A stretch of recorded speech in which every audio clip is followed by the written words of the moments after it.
જો કે વિવાદ પર અભિનેતા કરણ જોશીએ સ્પષ્ટતા કરી કે આ સમગ્ર મામલો 6 મહિના અગાઉનો છે.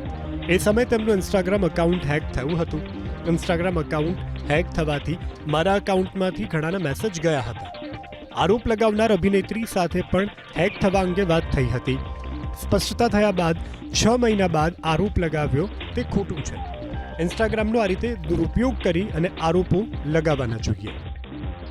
હવે આ સંબંધિત બહેને પણ સ્પષ્ટ રીતે કહી દીધું હતું ત્યારે કે આ જે મામલો થયો એમાં મારી કોઈ વ્યક્તિગત સંડોવણી હતી જ નહીં. આ જે થયું છે હેકિંગના કારણે જ થયું છે.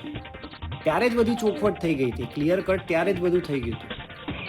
પણ હવે એ 5 મહિના જૂની ઘટનાને ફરી જે અલગ અલગ રીતે રજૂ કરવામાં આવી રહી છે તે હકીકત નથી. સત્ય જે પહેલાં હતું સત્ય એ જ છે. સત્ય બદલાતું નથી ક્યારે.